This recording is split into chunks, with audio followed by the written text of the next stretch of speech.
দিন দিন একটু একটু করে ভাঙছে চন্দননগরের ঐতিহ্যশালী ফ্রেঞ্চ মিউজিয়াম। গোটা চন্দননগর শহরের ইতিহাস যেখানে সুরক্ষিত রয়েছে, সেই বাড়ি এবার ভগ্নপ্রায় অবস্থায়। প্রতিদিন একটু একটু করে ভেঙে পড়ছে বাড়ির দেওয়াল থেকে সিলিং। বহু দেশি বিদেশি পর্যটক তারা বিভিন্ন প্রান্তের মানুষজন দেখতে আসেন অতীতের সাক্ষী এই মিউজিয়ামেকে। সেখানেই সিলিংয়ের চাঙড় খসে পড়ে নিত্যদিন দুর্ঘটনার সম্মুখীন হচ্ছেন ভ্রমণার্থীরা। একটা সময় ফরাসি অধ্যুষিত এলাকা ছিল চন্দননগর। তৎকালীন ফরাসি গভর্নর মসিয়ে ডুপ্লেক্সের বাড়ি বর্তমানে চন্দননগর মিউজিয়াম। ফরাসি আমলের অত্যন্ত আসবাবপত্র এবং স্বাধীনতা সংগ্রামের চন্দননগরের ভূমিকায় বিপ্লবী কার্যকলাপ, সে সব কিছু সংরক্ষিত রয়েছে মিউজিয়ামের অন্দরে। মিউজিয়ামের বিল্ডিংটি ফরাসি আমলের তৈরি। বহু পর্যটক আসেন তারা এই প্রাচীন ঐতিহ্যকে দেখতে। তবে মিউজিয়াম দেখতে এসে বিপদের শিকার হওয়ার আশঙ্কা ক্রমেই বেড়ে চলেছে।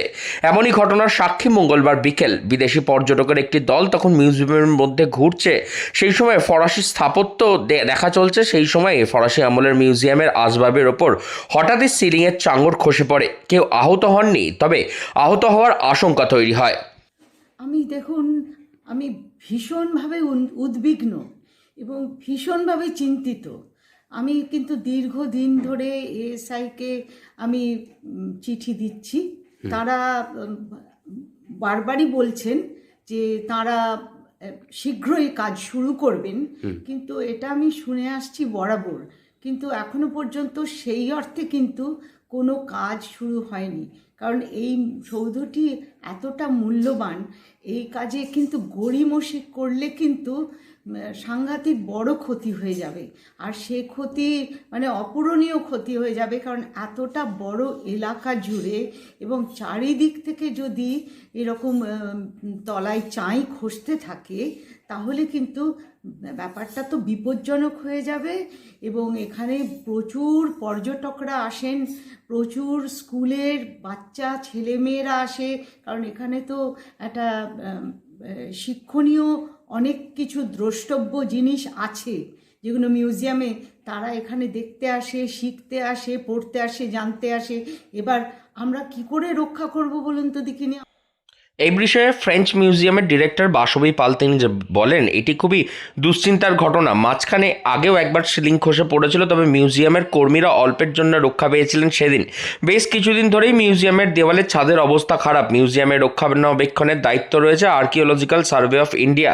দ্রুত সংস্কার না হলে বড় দুর্ঘটনা ঘটতে পারে। মাঝে একবারও এই ঘটনা হওয়ার পরে জনসাধারণের জন্য বন্ধ রাখা হয়েছিল মিউজিয়ামের গেট। যার গবেষণা করেন, যারা পুরনো বিষয় নিয়ে পড়াশোনা করেন বা ফরাসি চন্দননগরের উপনিবেশ নিয়ে জানতে চান, তাদের কাছে খুব আগ্রহের এই মিউজিয়াম। সেই দিকে নজর না দিলে আরও বড় বিপদ হতে পারে আগামী দিনে, এমনটাই আশঙ্কা করছেন মিউজিয়ামের ডিরেক্টর নিজেই। তো এটা যাতে মেরামত করা হয় ঠিকমতো, তার ব্যবস্থা নেওয়া হয়, এটা একটু দেখা উচিত সবারই ঠিকমতো। কারণ সামনে শীত আসছে, তখন এটা একটি পর্যটন কেন্দ্র হিসাবে দেখা হবে, তো তখন অনেক বেশি ফরেনার এখানে আসবে আরও। তো এখানটা যেন ভালো করে একটু দেখাশোনা করা হয়, আর যেন যেটুকু জায়গা ঠিক মানে খারাপ হয়ে গেছে বা ভগ্ন হয়ে গেছে বা নষ্ট হয়ে গেছে, সেই জায়গাগুলো যেন মেরামত করা হয়। এসে কাজ করছে অলরেডি, এখানে কাজ শুরু করছে। আপনার নামটা? রিয়া বাড়ি। কোত্থেকে আসছেন? চুচুড়া।